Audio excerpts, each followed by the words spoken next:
Most common types of altered cell growth, such as moles or skin tags, are benign or harmless and do not require intervention. Malignant cell growth, or cancer, however, is serious, and without intervention leads to death. Cancer is a common health problem in the United States. Some types of cancers can be prevented. Others have better cure rates if diagnosed early. As a nurse, you can have a vital impact in educating the public about cancer prevention and early detection methods. Cancer will occur in about 1 of every 3 people currently living in North America, although cancer risks differ for each person. More than 10 million Americans with a history of cancer are alive today, nearly 5 million of whom are considered cured. Growth of cells and tissues is expected during infancy and childhood, and many human cells continue to grow by mitosis, cell division, long after maturation is complete. Such cells are located in tissues in which constant damage or wear is likely, and continued cell growth is needed to replace dead tissues. Cells of the skin, hair, mucous membranes, bone marrow, and linings of organs such as lungs, stomach, intestines, bladder, and uterus, among others, have the ability to divide throughout a person's lifespan. The growth of these cells is well controlled, ensuring that only the right number of cells is always present in any tissue or organ. Some tissues and organs stop growing by cell division after development is complete. For example, the heart muscle cells no longer divide after fetal life. The size of the heart increases as the person grows because each cell gets larger, but the number of heart muscle cells do not increase. Growth that causes tissues to increase in size by enlarging each cell is hypertrophy. Growth that causes tissue to increase in size by increasing the number of cells is hyperplasia. Any new or continued cell growth not needed for normal development or replacement of dead and damaged tissues is called neoplasia. The cell growth is always abnormal even if it causes no harm. Whether the new cells are benign or cancerous, neoplastic cells develop from normal cells, or parent cells. Thus, cancer cells were once normal cells, but changed to no longer look, grow, or function normally. To understand how cancer cells grow, it is helpful to first understand the regulation and function of normal cells. Many different cells work together to make the whole person function at an optimal level. For optimal function, each cell must perform in a predictable manner. Specific morphology is the feature in which each normal cell type has a distinct and recognizable appearance, size, and shape. A small nuclear to cytoplasmic ratio means that the nucleus of a normal cell does not take up space inside the cell. The size of the normal cell nucleus is small compared with the size of the rest of the cell, including the cytoplasm. Differentiated function means that every normal cell has at least one special function it performs to contribute to the whole body function. For example, skin cells make keratin, liver cells make bile, muscle cells contract, nerve cells conduct impulses, and RBCs make hemoglobin. Tight adherence occurs because normal cells make proteins that protrude from the membranes, allowing cells to bind closely together. One such protein is fibronectin. Exceptions are blood cells. RBCs and WBCs produce no fibronectin and do not usually adhere together. Non-migratory means that the normal cells do not wander throughout the body except for blood cells. This occurs in normal cells because they are tightly bound together, which prevents cell wandering from one tissue to the next. Orderly and well-regulated growth is a very important feature of normal cells. They divide, under mitosis, for only two reasons: to develop normal tissue or to replace lost or damaged normal tissue. Living cells not actively reproducing are in a reproductive resting state termed G0. During this period, cells actively carry out their function but do not divide. Normal cells spend most of their lives in G0 state rather than in a reproductive state. Mitosis makes one cell divide into two cells. These two new cells are identical to each other and to the cells that began mitosis. The steps of entering and completing cell division are tightly controlled. Much of this control is regulated by proteins produced by suppressor genes. Contact inhibition is the stopping of further rounds of cell division when the dividing cell is completely surrounded and contacted by other cells. Of the normal cells that can divide, each cell divides only when some of its surface is not in direct contact with another cell. Apoptosis is programmed cell death. Not only do normal cells have to divide only when needed and perform their differentiated functions, some cells also have to die at an appropriate time to ensure optimum body function. Those normal cells have a finite lifespan.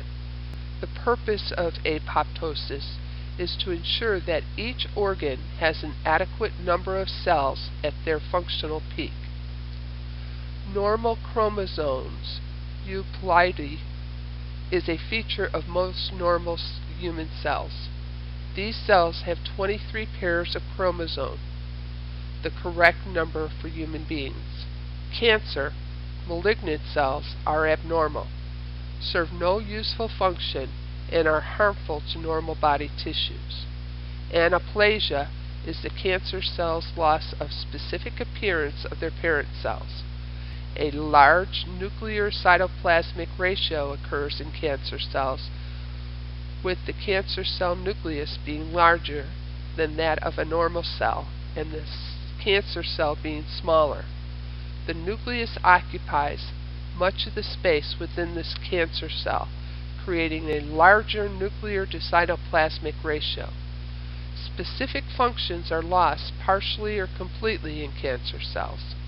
Cancer cells serve no useful purpose. Loose adherence is typical for cancer cells because they do not make fibronectin. As a result, cancer cells easily break off from the main tumor. Migration occurs because cancer cells do not bind tightly together and have enzymes on their cell surfaces. These features allow the cells to slip through blood vessel walls and between tissues, spreading from the main tumor site to many other body sites. This ability to spread, metastasize, is unique to cancer cells and a major cause of death. Contact inhibition does not occur in cancer cells, even when all sides of these cells are in continuous contact with the surface of other cells. The persistence of cell division makes the disease difficult to control. Rapid or continuous cell division occurs in many types of cancer cells because they re-enter the cell cycle for mitosis almost continuously. These cells do not respond to signals of apoptosis. Abnormal chromosomes are common in cancer cells as they become more malignant. Chromosomes are lost, gained, or broken. Thus, cancer cells can have more than 23 pairs or fewer than 23 pairs. Body cells are exposed to a variety of conditions that can alter how the cells grow or function. When either cell growth or cell function is changed, the cells are considered abnormal. This slide compares features of normal benign tumor and cancer malignant cells. Benign tumor cells are normal cells growing in the wrong place or at the wrong time. Examples include moles, uterine fibroid tumors, skin tags, endometriosis, and nasal polyps. Benign tumors have the characteristics listed on this slide. Specific morphology occurs with benign tumors. They look like the tissues they come from, retaining the specific morphology of parent cells. A small nuclear to cytoplasmic ratio is a feature of benign tumors, just like completely normal cells. Specific differentiated functions continues to be performed by benign tumors. For example, in endometriosis, a type of benign tumor, the normal lining of the uterus, endometrium, grows in an abnormal place, on the ovary, on the peritoneum, or in the chest cavity. This displaced endometrium acts just like normal endometrium by changing every month under the influence of estrogen. When the hormone level drops and normal endometrium sheds from the uterus, the displaced endometrium, wherever it is, also sheds. Tight adherence of benign tumor cells to each other occurs because they continue to make fibronectin. In addition, many benign tissues are encapsulated or surrounded with fibrous connective tissue, helping to hold the benign tissue together. No migration or wandering of benign tissue occurs because they remain tightly bound and do not invade other body tissues. Orderly growth with normal growth patterns occur in benign tumor cells even though their growth is not needed. Growth may continue beyond an appropriate time or occur in the wrong place, but the rate of growth is normal. The benign tumor grows by hyperplastic expansion. It does not invade.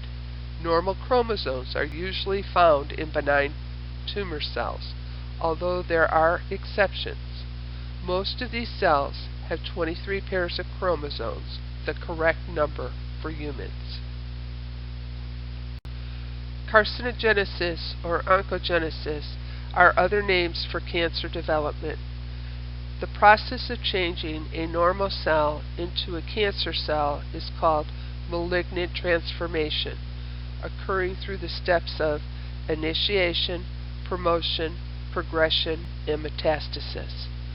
Initiation is the first step in carcinogenesis.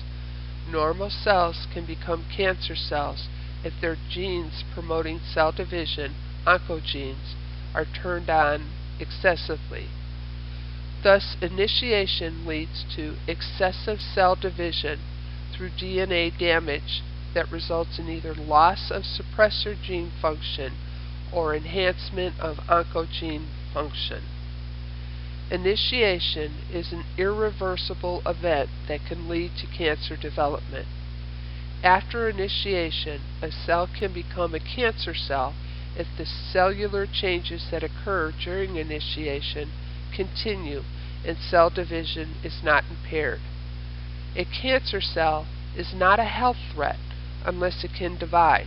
If it cannot divide, it cannot form a tumor. If growth conditions are right, however, widespread metastatic disease can develop from just one cancer cell. Substances that change the activity of a cell's genes so that the cell becomes a cancer cell are carcinogens.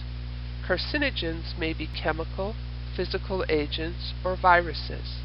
There are more than 50 substances known to cause cancer, and about another 200 that are suspected to be carcinogens. Promotion is the enhancement of growth of an initiated cell. Promoters are substances that promote or enhance growth of an initiated cancer cell. Once a normal cell has been initiated by a carcinogen and is a cancer cell, it can become a tumor if its growth is enhanced. Many normal hormones and body proteins like insulin and estrogen can act as promoters and make altered cells divide more frequently. The time between a cell's initiation and the development of an overt tumor is called the latency period, which can range from months to years. Exposure to promoters can shorten the latency period. Progression is the continued change of cancer, making it more malignant over time. After cancer cells have grown to the point that a detectable tumor is found, a 1 centimeter tumor has at least 1 billion cells in it, other events must occur for this tumor to become a health problem. First, the tumor must develop its own blood supply. In the early stages, the tumor receives nutrition only by diffusion. After the tumor reaches 1 centimeter, however, diffusion is not efficient. The tumor then makes substances that trigger nearby capillaries to grow new branches into the tumor, ensuring the tumor's continued nourishment and growth. As the tumor continues to divide, some of the new cells change features from the original initiated cancer cell and form groups that differ from the original cancer cells. These tumor changes may allow it to become more malignant. Over time, the tumor cells have fewer and fewer normal cell features. The original tumor is called the primary tumor. It is usually identified by the tissue from which it arose, the parent tissue, such as the breast cancer or lung cancer. When primary tumors are located in vital organs, such as the brain or lungs, they grow excessively and either lethally damage the organ's ability to perform its vital function. At other times, the primary tumor is located in soft tissue that can expand without damage as the tumor grows. One such site is the breast. The breast is not a vital organ, and even if it had a large tumor in it, the primary tumor alone would not cause the patient's death. When the tumor spreads from the original site into vital areas, life functions can be disrupted and death may follow. Metastasis occurs when the cancer cells move from the primary location by breaking off from the original group and establishing remote colonies. These additional tumors are called metastatic or secondary tumors. Even though the tumor is now in another organ, it is still a cancer from the original altered tissue. For example, when breast cancer spreads to the lung and the bone, it is still breast cancer in the lung and bone, not lung cancer and not bone cancer. Metastasis occurs through many steps, as shown on this slide. Tumors first extend into surrounding tissues. The cancer cells secrete enzymes that open up areas of surrounding tissues. Pressure, created as the tumor increases in size, forces tumor cells to invade new territory. Spread to distant organs and tissues requires cancer cells to penetrate blood vessels. Blood-borne metastasis is the most common cause of cancer spread. Enzymes secreted by tumor cells also make large pores in the patient's blood vessels, allowing tumor cells to enter the blood and circulate throughout the body. Because tumor cells are loosely held together, clumps of cells break off of the primary tumor into blood vessels for transport. Tumor cells circulate through the blood and enter tissues at remote sites. Clumps of cancer cells can become trapped in capillaries. These clumps damage the capillary wall and allow cancer cells to leave the capillary and enter the surrounding tissue. When conditions in the remote site can support tumor cell growth, the cells stop circulating and invade the surrounding tissues, creating secondary tumors. Another way cancer metastasizes is by lymphatic spread. Lymphatic spread is related to the number, structure, and location of lymph nodes and vessels. Primary sites that are rich in lymphatics have more early metastasis spread than others with few lymphatics. This slide lists the common sites of metastasis for specific tumors. Systems of grading and staging have been developed to help standardize cancer diagnosis, prognosis, and treatment. Grading of a tumor classifies cellular aspects of the cancer. Grading is needed because some cancer cells are more malignant than others, varying in their aggressiveness and sensitivity to treatment. Some cancer cells barely resemble the tissue from which they arose, are aggressive, and spread rapidly. These cells are a high-grade cancer. On the basis of cell appearance and activity, grading compares the cancer cell with the normal parent tissue from which it arose. It is a means of evaluating the patient with cancer for prognosis and appropriate therapy. Grading also allows healthcare professionals to evaluate the results of management and compare local, regional, national, and international statistics.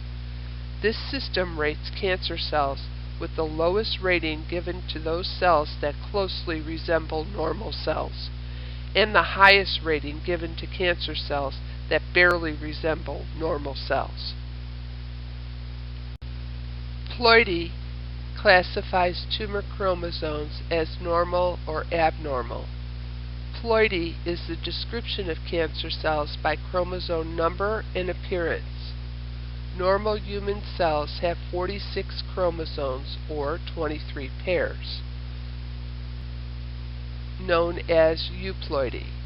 When malignant transformation occurs, changes in genes and chromosomes also occur. Some cancer cells gain or lose whole chromosomes and may have structural abnormalities of the remaining chromosomes, a condition known as aneuploidy. The degree of aneuploidy usually increases with the degree of malignancy. Staging classifies clinical aspects of the cancer. Staging determines the exact location of the cancer and its degree of metastasis at diagnosis. Staging is important because for most cancers, the smaller the cancer is at diagnosis and the less it has spread, the greater the chances are the treatment result in a cure. Cancer staging also influences selection of therapy. Staging is done by clinical staging, surgical staging, and pathological staging. Clinical staging assesses the patient's clinical manifestations and evaluates clinical signs for tumor size and possible spread. Surgical staging assesses the tumor size, number, sites, and spread by pathological examination of tissue obtained at surgery. Tumor growth is assessed in terms of double time, the amount of time it takes for a tumor to double in size, and meiotic index, or the percentage of actively dividing cells within a tumor. The smallest detectable tumor is about 1 centimeter in diameter and contains 1 billion cells. To reach this size, it must undergo 30 doublings. A tumor with meiotic index of less than 10% is a slow-growing tumor. A tumor with an index of 85% is fast-growing. Tumors have a wide range of growth rates. As previously stated, staging guides treatment and is very useful for prognosis and comparison of treatment results. The tumor node metastasis staging systems have specific prognostic value for each solid tumor type. This slide shows a basic TNM staging system. Tumor node metastasis staging is not useful for leukemia or lymphomas. Carcinogenesis takes years and depends on several tumor and patient factors. These interacting factors influence cancer development, exposure to carcinogens, genetic predisposition, and immune function. These factors account for variation in cancer development from one person to another, even when each person is exposed to the same hazards. When a normal cell is exposed to any carcinogen, the normal cell's DNA can be damaged or mutated. The mutations often damage suppressor genes, preventing them from producing proteins that can control the expression of oncogenes. As a result, the oncogenes are overexpressed and can cause the cell to change from normal cells to cancer cells. When oncogenes are overexpressed in a cell, excessive amounts of cyclins are produced and upset the balance between cell growth enhancement and cell growth limitation. The effects of these excessive cyclins is greater than the effect of the suppressor gene products, thus allowing uncontrolled cell division. External factors, including environmental exposure, are responsible for about 80% of cancer in North America. Environmental carcinogens are chemical, physical, or viral agents that cause cancer. Chemical carcinogenesis can occur from exposures to many different chemicals, drugs, and other products used in everyday life. Chemicals vary in how carcinogenic they are. For example, tobacco and alcohol appear to be only mildly carcinogenic. For these substances, chronic long-term exposure to large amounts is required before cancer develops. However, these two substances can act as co-carcinogens, meaning that when they are taken together, they enhance each other's carcinogenic activity. Physical carcinogenesis from physical agents or events causes cancer by the same mechanism as for chemical carcinogens. DNA is damaged. Two physical agents that are known to cause cancer are radiation and chronic irritation. The two types of radiation that cause cancer are ionizing and ultraviolet. Sources of ionizing radiation include X-rays for diagnosis and treatment of disease, as well as cosmetic radiation. UV radiation is a type of solar radiation coming from the sun. Other sources of UV radiation include tanning beds and germicidal lights. Both ionizing and UV radiation mutate genes. Chronic irritation and tissue trauma are suspected to cause cancer. Chronically irritated tissues undergo frequent cell division and thus increase the risk for DNA mutation. Viral carcinogens occurs when viruses infect body cells and break DNA strands. Viruses then insert their own genetic material into the human DNA. Breaking the DNA along with viral gene insertion mutates the normal cell's DNA and can either activate an oncogene or damage suppressor genes. Personal factors, including immune function, age, and genetic risk, also affect whether a person is likely to develop cancer. Immune function protects the body from foreign invaders and non-self cells. Non-self cells include cells that are no longer normal, such as cancer cells. The part of the immune system that protects against cancer is cell-mediated immunity. Natural killer and helper T cells provide immune surveillance. Advancing age is the single most important risk factor for cancer. As a person ages, immune protection decreases and external exposures to carcinogens accumulate. Genetic testing for cancer predisposition is available to confirm or rule out a person's genetic risk for a few specific cancers. Genetic testing should not be performed unless a family history clearly indicates the possibility of increased genetic risk and the patient wants to have the test results. These tests do not diagnose the presence of cancer. They can only provide risk information. When a patient tests positive for a cancer-causing gene mutation, his or her risk for cancer development is greatly increased. However, the cancer may never develop.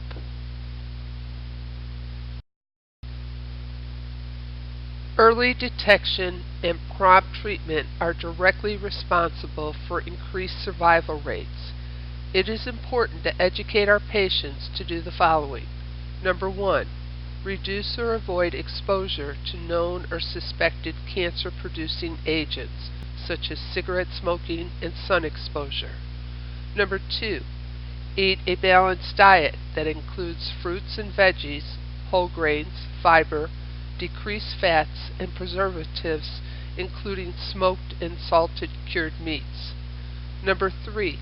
Participate in a regular exercise regime, at least 30 minutes of moderate physical activity 5 times a week. Number 4. Obtain adequate rest, at least 6 to 8 hours per night. Number 5. Have a health exam regularly. Number 6. Eliminate, reduce, or change perception of stressors and enhance coping skills. Number 7. Know the 7 warning signs of cancer listed on this slide, although these actually detect fairly advanced disease. Number 8. Learn and practice recommended cancer screenings. Number 9. Learn and practice self-exams. And number 10. Seeking medical care if a change in what is normal occurs. Cancer prevention activities can focus on primary prevention or secondary prevention. Primary prevention is the use of strategies to prevent the actual occurrence of cancer. This method of cancer prevention is most effective when there is a known cause for a cancer type. Secondary prevention is the use of screening strategies to detect cancer early at a time when cure or control is more likely. Avoidance of known or potential carcinogens is an effective primary prevention strategy. The method is effective when a cause of cancer is known and avoidance is easily accomplished. For example, teach people to use skin protection during sun exposure to avoid skin cancer. Much lung cancer can be avoided by not using tobacco and eliminating environmental asbestos exposure. Modifying associated factors appears to have a positive influence in reducing cancer risk. Absolute causes are not known for many cancers, but some conditions appear to increase risk. Examples are the increased incidence of cancer among people who consume alcohol, the association of diet high in fat and low in fiber with colon cancer, breast cancer, and ovarian cancer, and a greater incidence of cervical cancer among women who have multiple sex partners. Modifying behaviors to reduce the associated factor may decrease the risk of cancer development. Removal of at-risk tissue reduces cancer risk for a person who has known high risk for developing a specific type of cancer. Examples include removing moles to prevent conversion to skin cancer, removing polyps to prevent colon cancer, removing breasts to prevent breast cancer. Chemoprevention is a newer form of potential cancer prevention. This strategy uses drugs, chemicals, natural nutrients, or other substances to disrupt one or more steps important to cancer development. These agents may be able to reverse existing gene damage or halt the progression of the transformation process. Currently, hundreds of agents are under investigation for chemoprevention. At this time, only a few agents have been found effective and are commonly prescribed.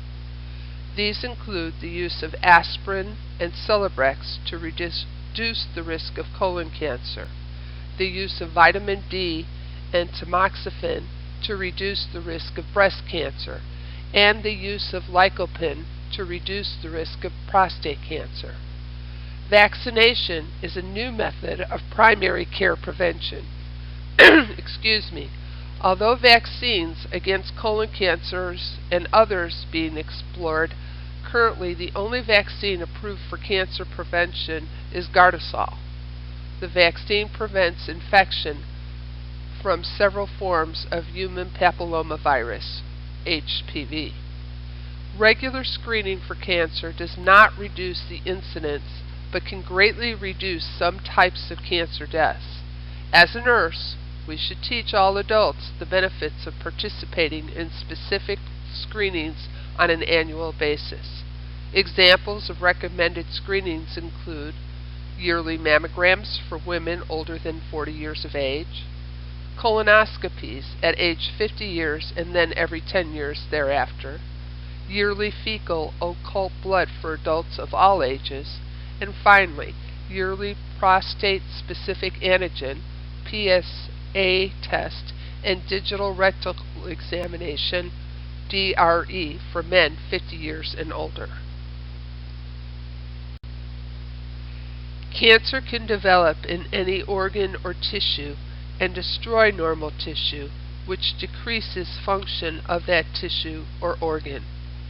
Even when cancers occur in non-vital tissues or organs, they can cause death by metastasizing into vital organs and disrupting critical physiologic processes.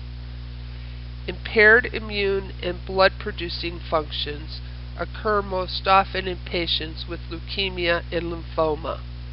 When cancer invades bone marrow, reduce the production of WBCs, which are needed for normal immune function, thus causing increased risk for infection. It also causes anemia by decreasing the number of RBCs and thrombocytopenia. These changes may be from the cancer itself or from the treatment, especially chemotherapy. Cancer can alter GI function and impair nutrition. Abdominal tumors may obstruct or compress structures anywhere in the GI tract, reducing the ability to absorb nutrients and eliminate waste. Motor and sensory deficits occur when cancer invade bone or brain or compress nerves. In patients with bone metastasis, the primary cancer started in another organ, such as the lung, the prostate, or maybe even the breast.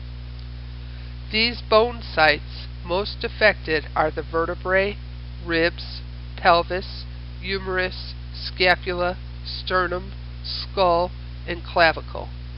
Bone metastasis causes pain, fractures, spinal cord compression, and hypercalcemia, each of which reduces mobility. Patients may have sensory changes if the spinal cord is damaged or if the nerves are compressed. Sensory, motor, and cognitive functions are impaired when cancer spreads to the brain. Any tumor, benign or malignant, growing in the brain can destroy healthy brain tissue and cause death. Cancer can disrupt oxygenation in several ways and often results in death. For example, tumors in the airway cause airway obstruction. If lung tissue is involved, lung capacity is decreased. Tumors can also press on lymph vessels in the chest, blocking blood flow through the chest and lungs, which results in pulmonary edema and dyspnea.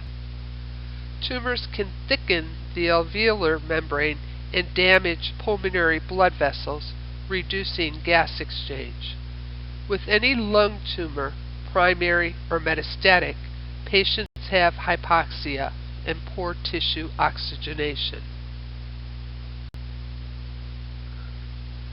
The purpose of cancer management is to prolong survival time or improve the quality of life.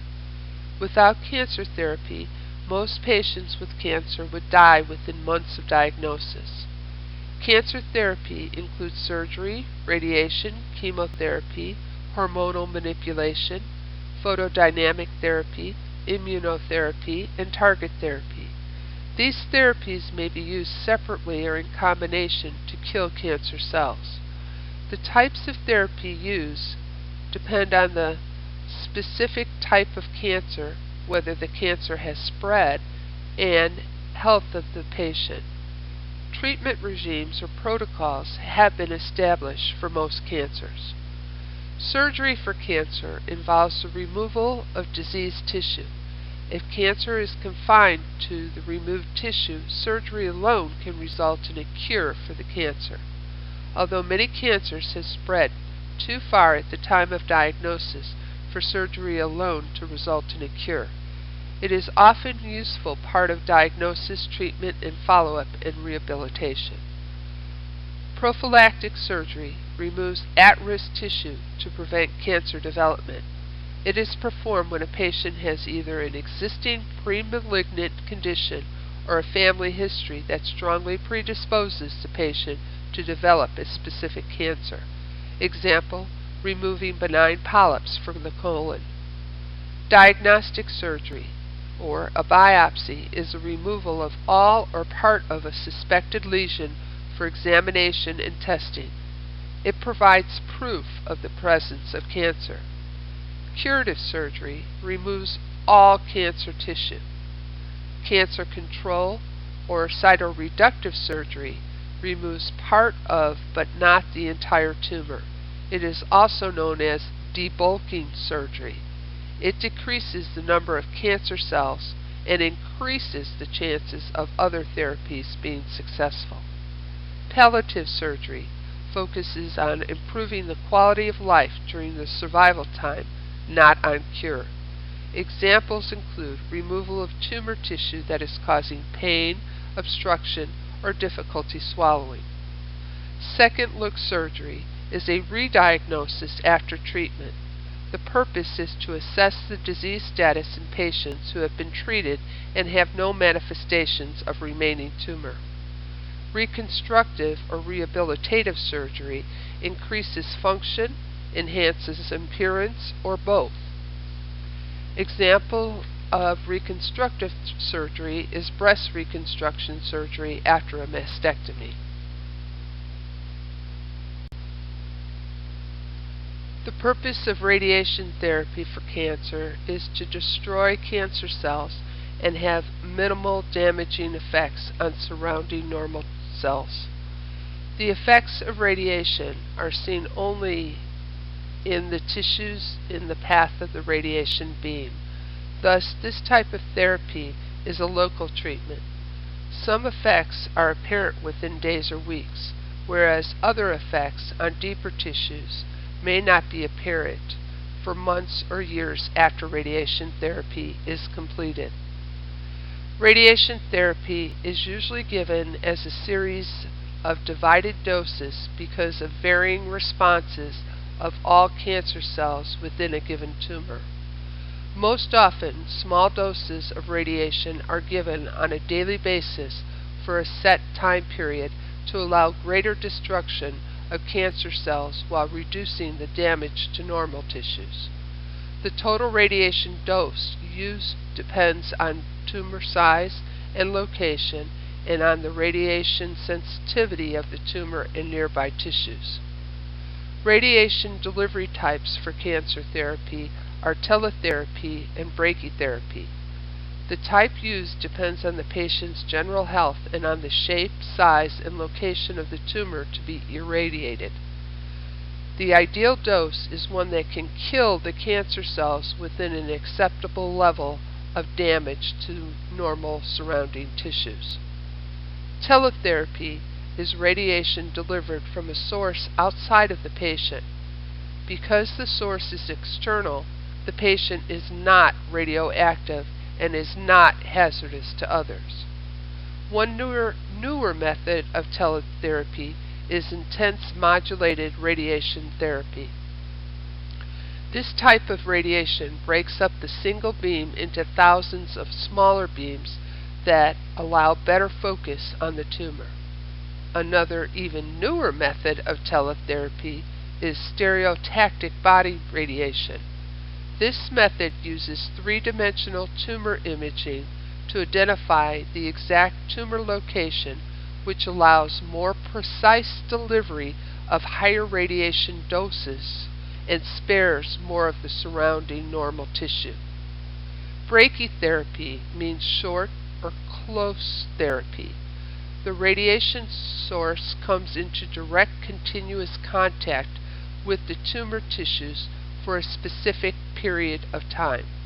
This method provides a high dose of radiation in tumor tissues and a very limited dose in surrounding normal tissues. Brachytherapy uses radioactive isotopes either in solid form or within body fluids. Isotopes can be delivered to the tumor tissues in several ways. With all types of brachytherapy, the radiation source is within the patient. Therefore, the patient emits radiation for a period of time and is hazardous to others. When the isotopes used are unsealed and suspended in a fluid, they are given by oral or IV routes or instilled within body cavities. Solid or sealed radiation sources are implanted within or near the tumor. These sources can be temporary or permanent. Most implants emit continuous low-energy radiation to tumor tissues.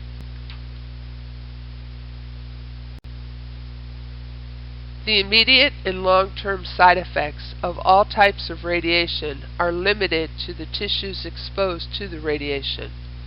Therefore, the side effects vary according to the site.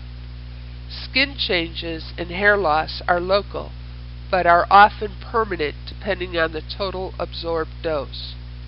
Altered taste sensations and fatigue are two common systemic side effects noted by patients receiving teletherapy regardless of the radiation site.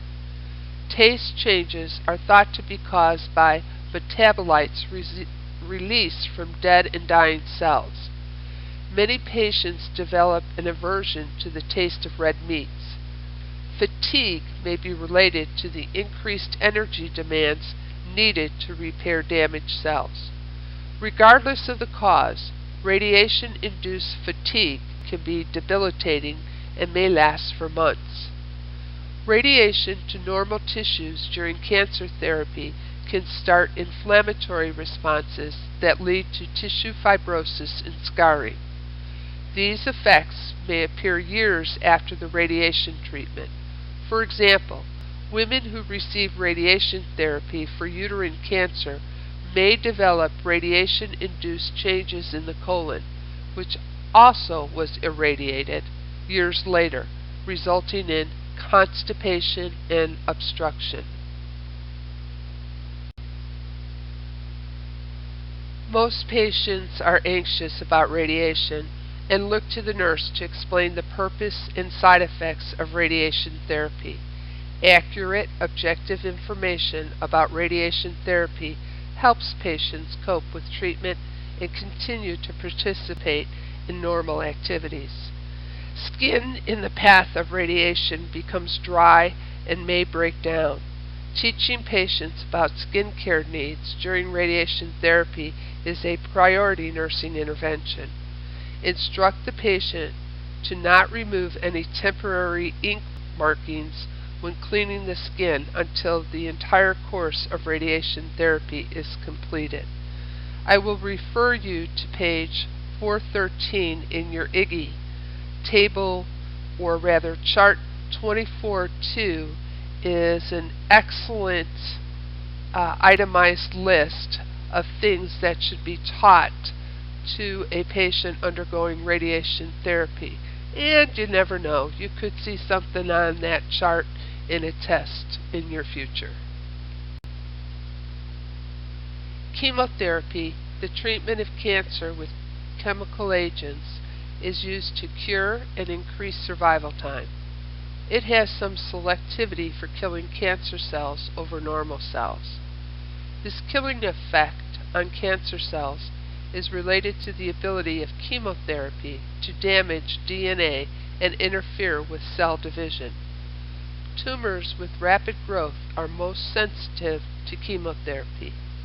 As previously stated, cancer cells can separate from the original tumor and spread to new areas and establish new cancers at distant sites, better known as metastasis.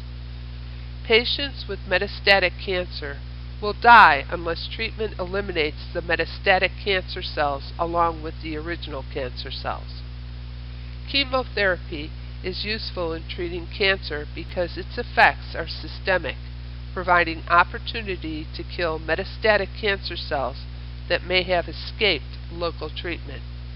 Chemotherapy used along with surgery or radiation is termed adjuvant therapy. Drugs used for chemotherapy usually are given systemically and exert their cell-damaging cytotoxic effects against healthy cells as well as cancer cells. The normal cells most affected by chemotherapy are those that divide rapidly, including skin, hair, intestinal tissues, spermatocytes, and blood-forming cells.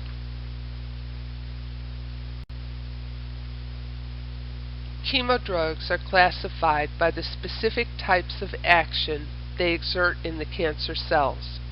Alkylating agents cross-link DNA, making two DNA strands bind tightly together.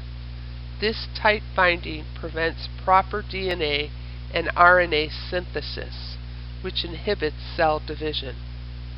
Antimetabolites are similar to normal metabolites needed for vital cell processes. Most cell reactions require metabolites in order to begin or continue a reaction. Antimetabolites closely resemble normal metabolites and are counterfeit metabolites that fool cancer cells into using the antimetabolites in cellular reactions. Because the antimetabolites cannot function as proper metabolites, the presence impairs cell division. Antimitotic agents interfere with the formation and actions of microtubules, so cells cannot complete mitosis during cell division.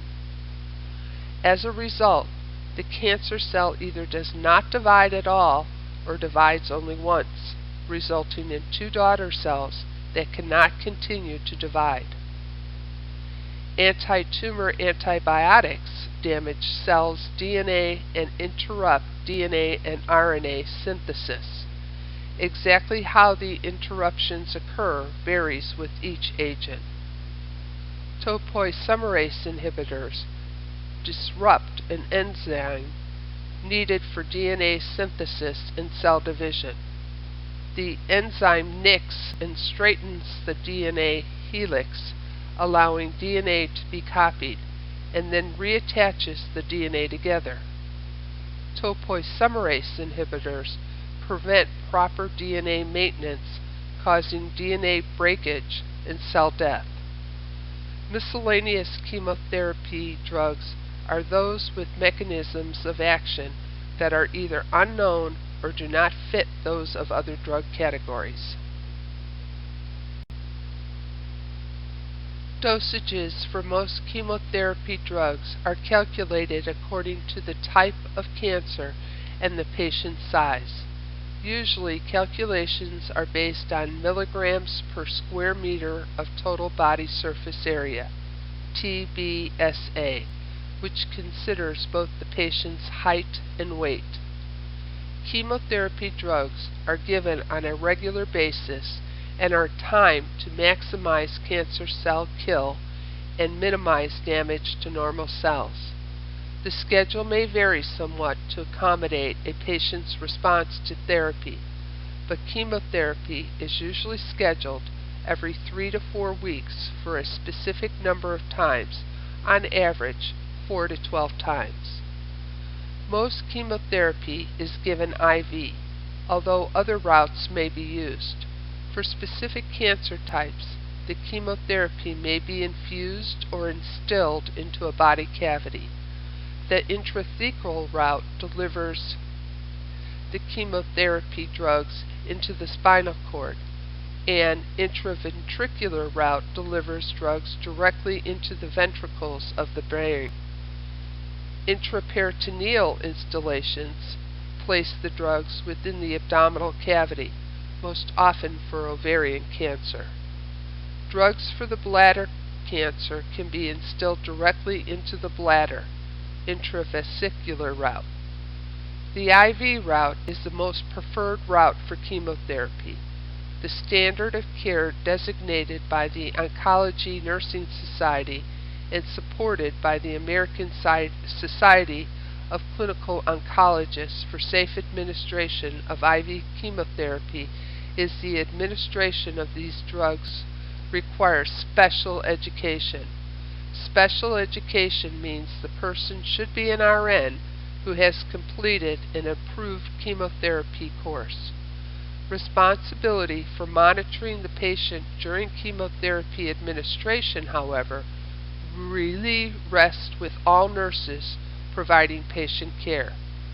A serious complication of IV infusion is extravasation, which occurs when drug leaks into the surrounding tissues, also known as infiltration. When the drug given are vesicants, chemicals that damage tissue on direct contact, the results of extravasation can include pain, infection, and tissue loss.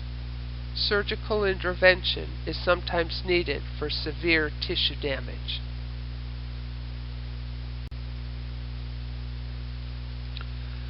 The most important nursing intervention for extravasation is prevention. Small extravasations resolve without extensive treatment if less than 0.5 milliliters of the drug has leaked into the tissues. If a larger amount has leaked, extensive tissue damage occurs and surgery may be needed. This slide represents a picture of a patient that has had an extravasation experience due to chemotherapeutic agent.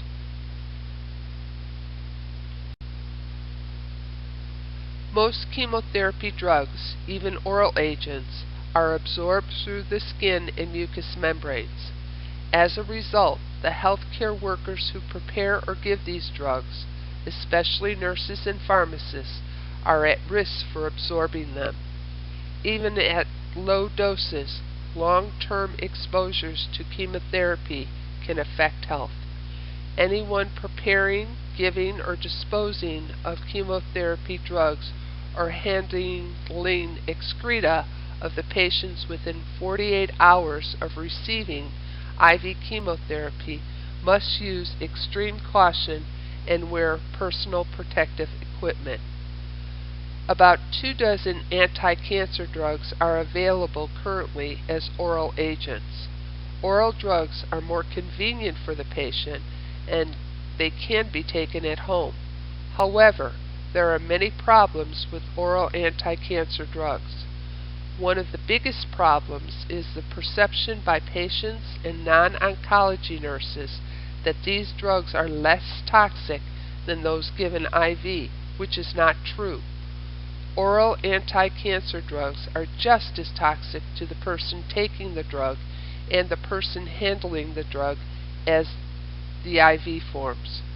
Because these drugs can be absorbed through the skin and mucous membranes and exert toxic effects, the professional who handles and administers them needs to use PPE in the same way as IV chemotherapy administration.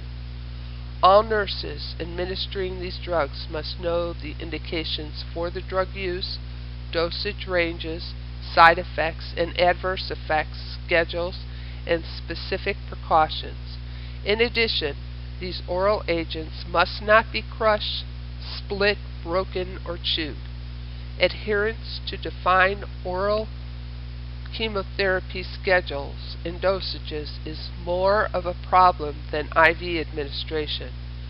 Studies have shown that even highly motivated patients with cancer consider that skipping a dose or reducing dosages of oral drugs has only minor impact. Disrupting the schedule or reducing dosages has a negative impact on therapy outcomes and leads to drug resistance among cancer cells, disease progression, and reduces survival.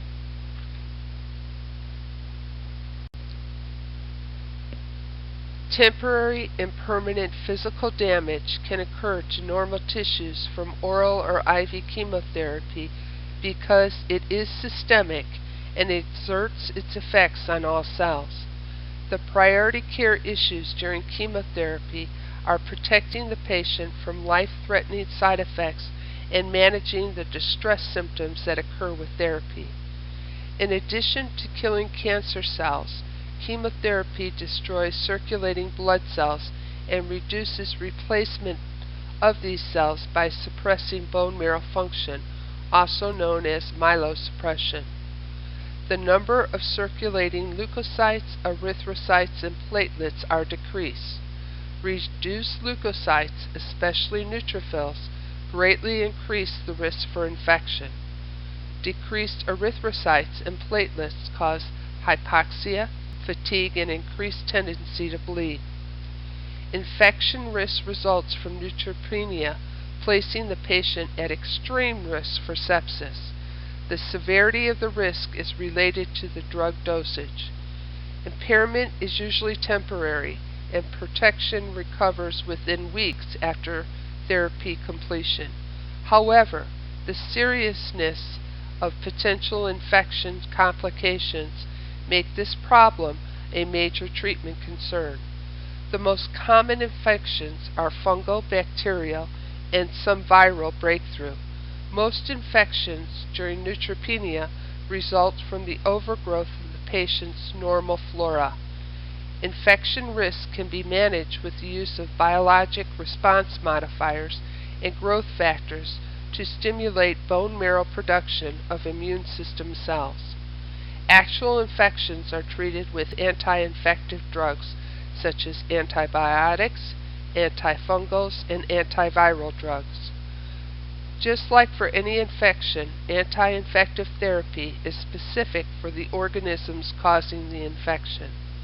Explain to the patient the importance of reporting any change in skin and mucous membranes or other health status alterations.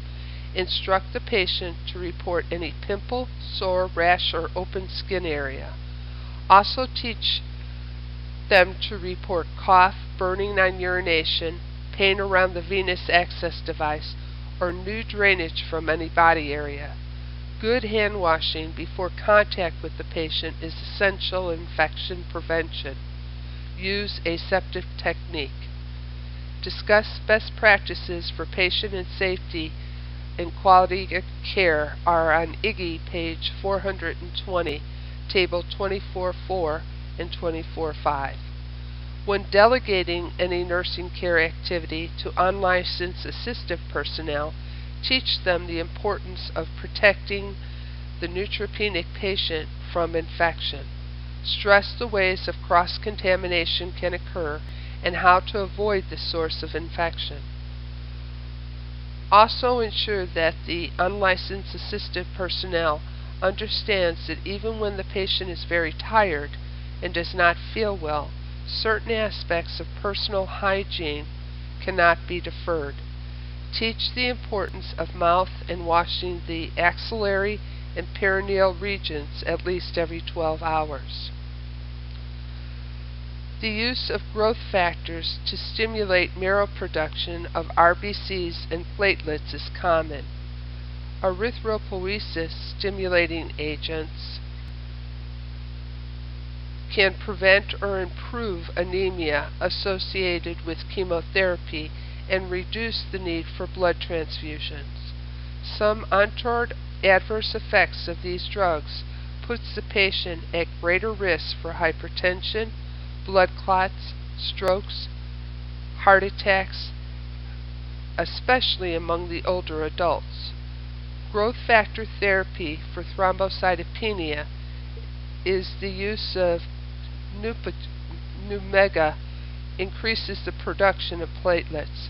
The drug causes fluid retention and increases the risk for heart failure and pulmonary edema. Other side effects include bleeding, hypotension, and tachycardia. Teach patients to weigh themselves daily and keep a record. Remind them to report sudden weight gain or dyspnea to the healthcare provider immediately.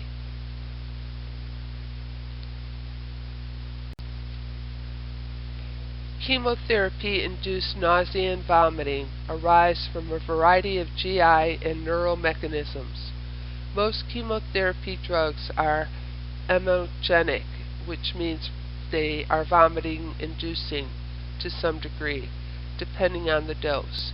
Most drugs induce nausea and vomiting when the drug is given and for about 1 to 2 days afterwards. Many antiemetics are available to relieve nausea and vomiting. These drugs vary in the side effects they produce and how well they control the chemotherapy-induced nausea and vomiting. One or more antiemetics are usually given before, during, and after chemotherapy. Patient response to antiemetic therapy is variable, and drug combinations are individualized for best effect. Regardless of which drug or drugs are being used to prevent or reduce chemotherapy-induced nausea and vomiting, they are most effective when they are used aggressively and on a scheduled basis. Drug therapy for chemotherapy-induced nausea and vomiting works best when given before the nausea and vomiting are out of control. The nursing priority is to coordinate with the patient and the healthcare provider to ensure adequate control of chemotherapy-induced nausea and vomiting. Ensure antiemetics are given before chemotherapy. Hormones are naturally occurring chemicals secreted by endocrine glands and picked up by capillaries. Once in the bloodstream, hormones circulate to all body areas but exert their effects only on their specific target tissues. Some hormones make hormone-sensitive tumors grow more rapidly, thus decreasing the amount of hormones to hormone-sensitive tumors can slow the cancer growth. Hormonal manipulation can help control some types of cancers for many years, but does not cure the disease.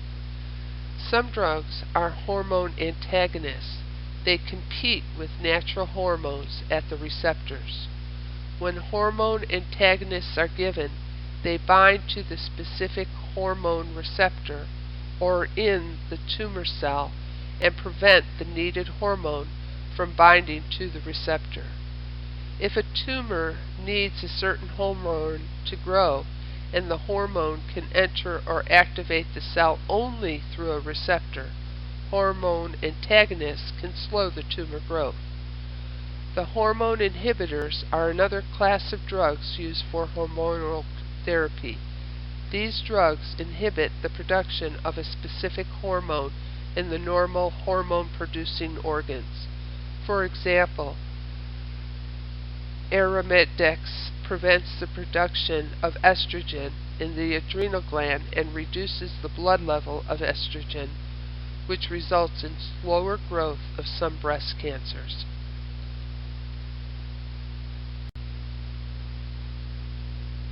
Androgens and the anti-estrogen receptor drugs cause masculinization effects in women. Chest and facial hair may develop, menstrual periods stop, and breast tissue shrinks. Patients may have some fluid retention. For men and women receiving androgens, acne may develop, hypercalcemia is common, and liver dysfunction may occur with prolonged therapy. Women receiving estrogens or progesterones have irregular menses, fluid retention, and breast tenderness. All patients who take estrogen or progesterones are at an increased risk for venous thromboembolism.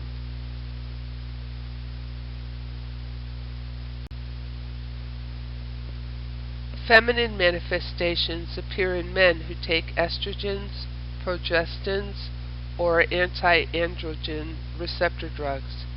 Facial hair thins or disappears, facial skin is smoother, body fat is redistributed, and gynecomastia, breast development in men, can occur. Bone loss is common, which increases the risk for osteoporosis and pathological bone fractures.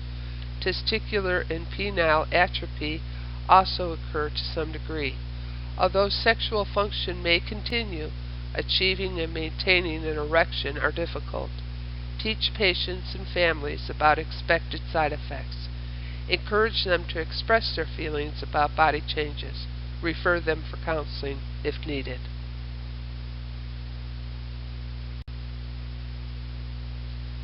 Photodynamic therapy is the selective destruction of cancer cells through chemical reactions triggered by types of laser light. It can be used to destroy some cancers, reduce size of tumors, and then allow more complete tumor removal by surgery, and shrinks tumors in airways of the esophagus to relieve obstruction.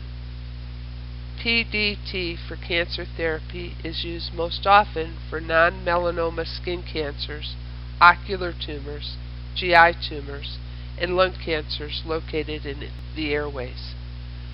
An agent that sensitizes cells to light is injected IV along with a dye. These agents enter all cells but leave normal cells more rapidly than cancer cells.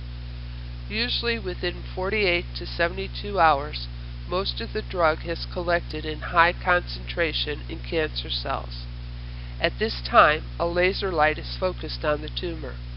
The light activates a chemical reaction within those cells, retaining sensitizing drugs that induce irreversible cell damage. Some cells die and slough immediately. Others continue to slough for several days. Some lesions require only one exposure to the laser, and others must be re-exposed several days after the first treatment. The priorities for nursing care of the patient receiving PDT are teaching the patient and family to prevent complications and coordinating changes in the care environment for protection of the patient.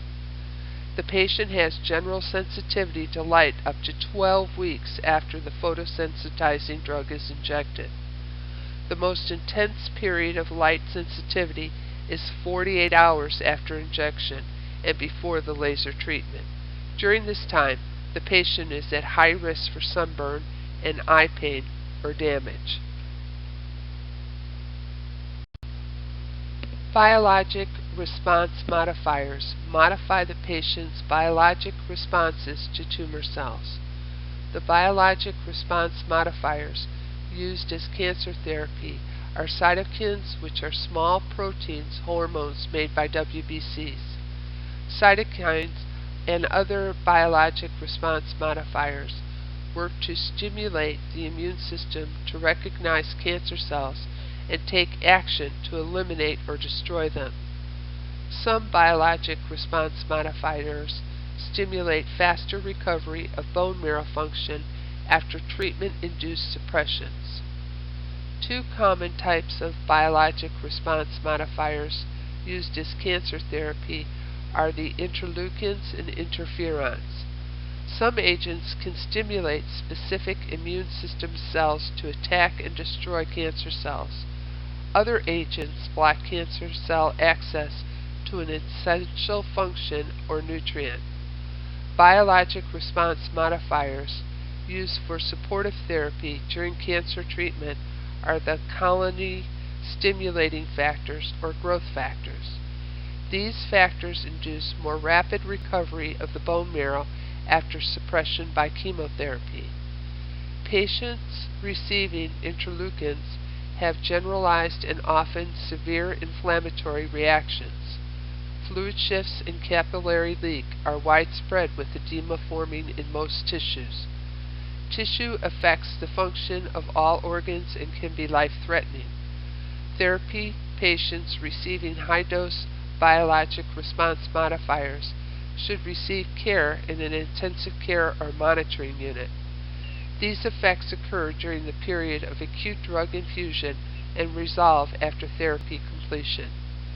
Many biologic response modifiers and growth factors induce symptoms of mild inflammation during and immediately after receiving the drug, including fever, chills, rigors, and flu-like general malaise. Fever is treated with acetaminophen. Patients with severe rigors are managed with meperidine or Demerol. Rigors are shivers, shaking uncontrollably.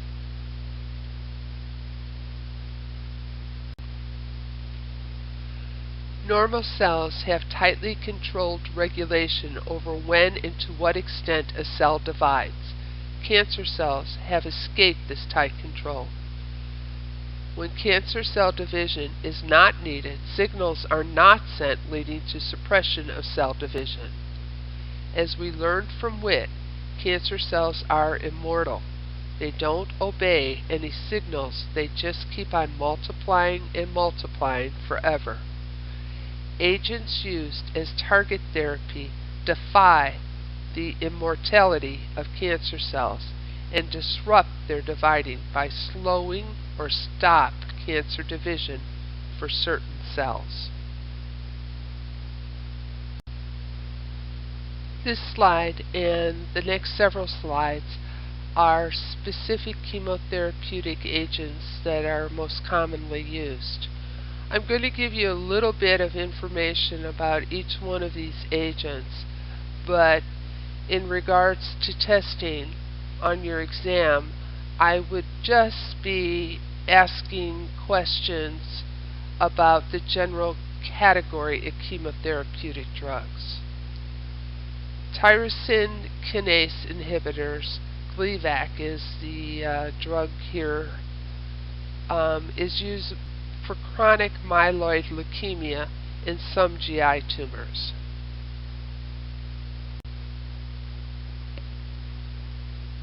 Epidermal growth factor receptor inhibitors are used for breast, ovarian, and colon cancers. The most common side effects of these agents is skin reactions. These may include a mild rash or result in extensive skin peeling and fissures. Vascular endothelial growth factor receptor inhibitors are drugs that inhibit formation of new blood vessels with a tumor. As a result, tumor cells are poorly nourished and metastasis is inhibited. The most common side effects of these drugs are hypertension and impaired wound healing.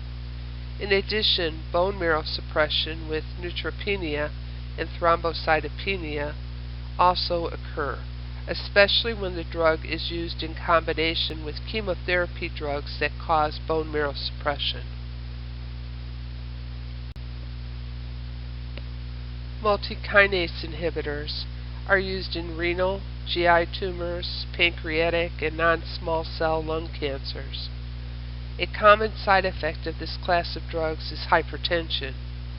Others include nausea and vomiting, diarrhea, constipation, mucositis, and mild neutropenia and thrombocytopenia. Proteasome inhibitors are used to treat multiple myeloma.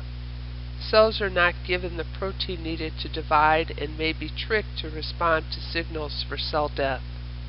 The most common side effects are nausea, vomiting, anorexia, abdominal pain, bowel changes, and decreased taste sensation. Other effects include headache, rash, pruritus, back and bone pain, and muscle aches. Angiogenesis inhibitors are used for renal carcinomas by suppressing proteins for the cancer cell. Hypersensitivity reactions to these drugs are common, and so is hyperglycemia. Bone marrow suppression is moderate to severe with anemia, neutropenia, and thrombocytopenia. Other general side effects include headache, nausea, vomiting, back pain, muscle and joint pain, mucositis, diarrhea, and skin problems. Monoclonal antibodies are used to treat non-Hodgkin's lymphoma.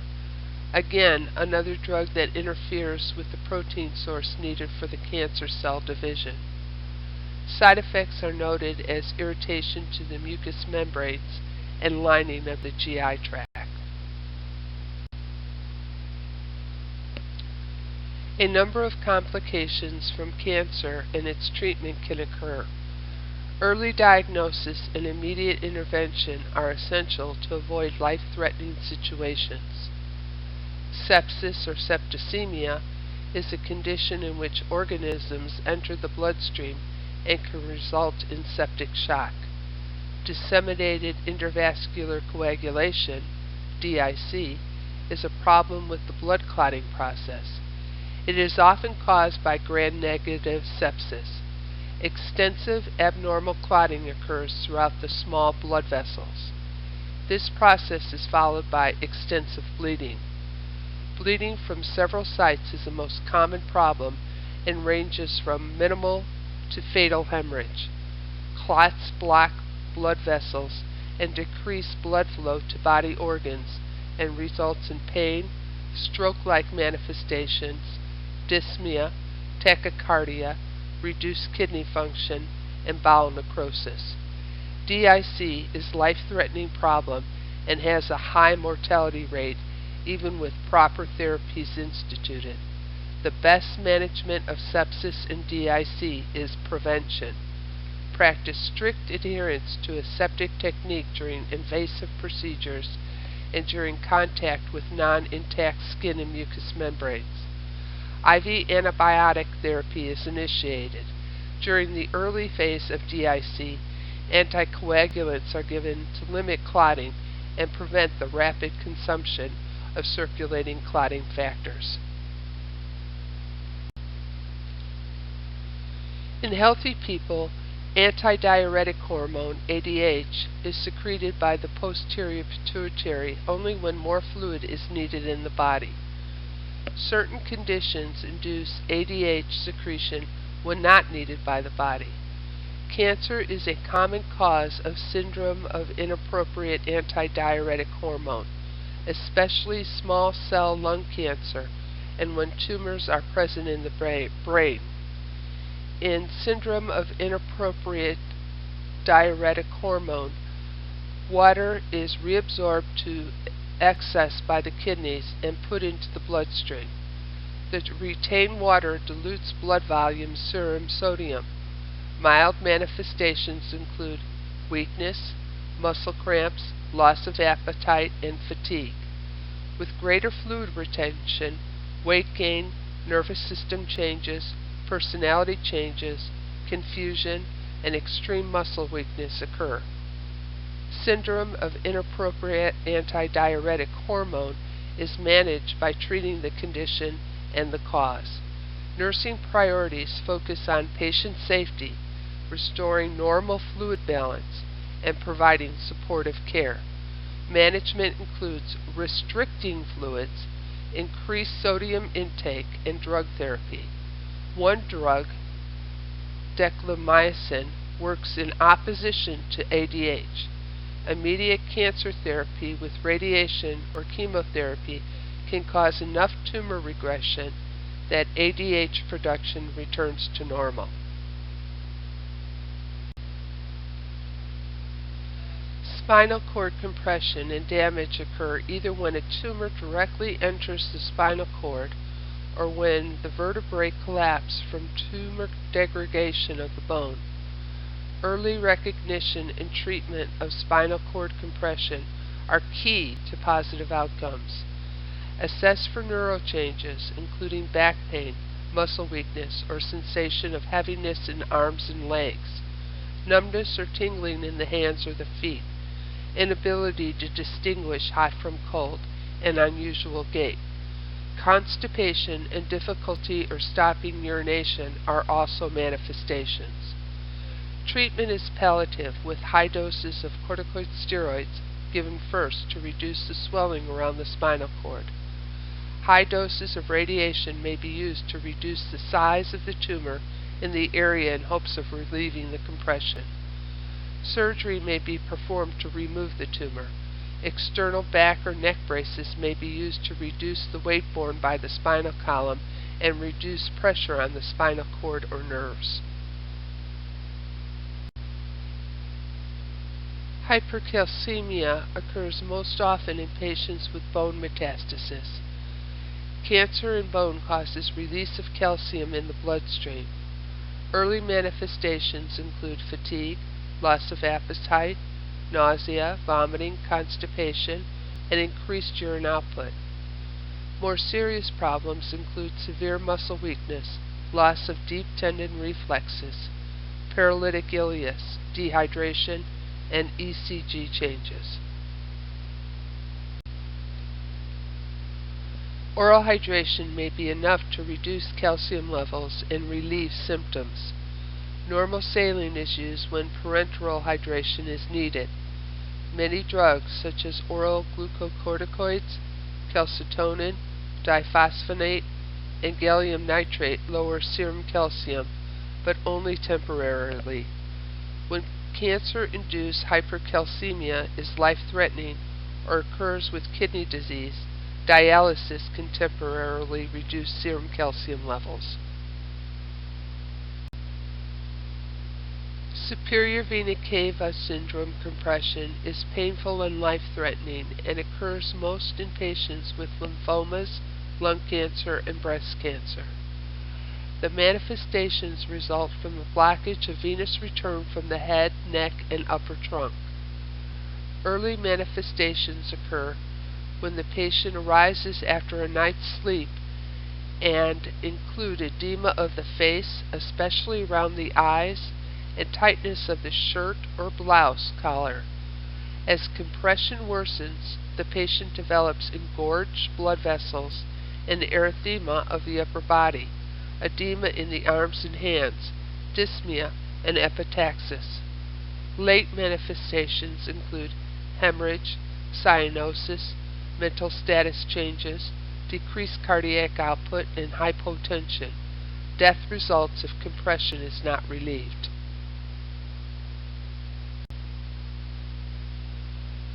This slide is an illustration of compression of the superior vena cava by lymph nodes and tumors in superior vena cava syndrome. This slide is an actual picture of the appearance of the face, neck, upper arms, and chest in a patient with superior vena cava syndrome.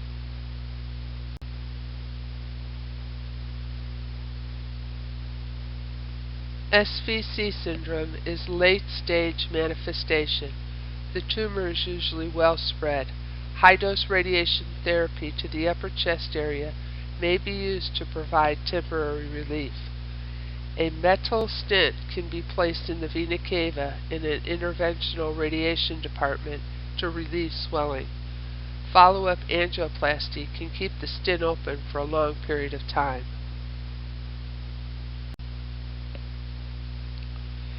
In tumor lysis syndrome, large numbers of tumor cells are destroyed rapidly. Their intracellular contents, including potassium and purines, are released into the bloodstream faster than the body can eliminate them.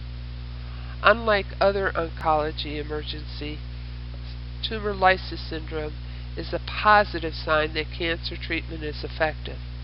Severe or untreated tumor lysis syndrome can cause tissue damage and death. Serum potassium levels increase to the point of hyperkalemia, causing cardiac dysfunction. The large amount of purines form uric acid. The uric acid crystals precipitate in the kidneys, blocking kidney tubules and leading to kidney injury. Hydration dilutes the potassium and increases kidney filtration and flow rates. In addition to fluids, diuretics are given to rid the body of potassium and purines. This last slide in the voiceover presentation is an illustration of what exactly happens at the cellular level during tumor lysis syndrome. If you recall, in acid-base balance, when the body is definitely acidic, the potassium ions leave the cell and go into the intervascular space. Very good example of how we get hyperkalemia.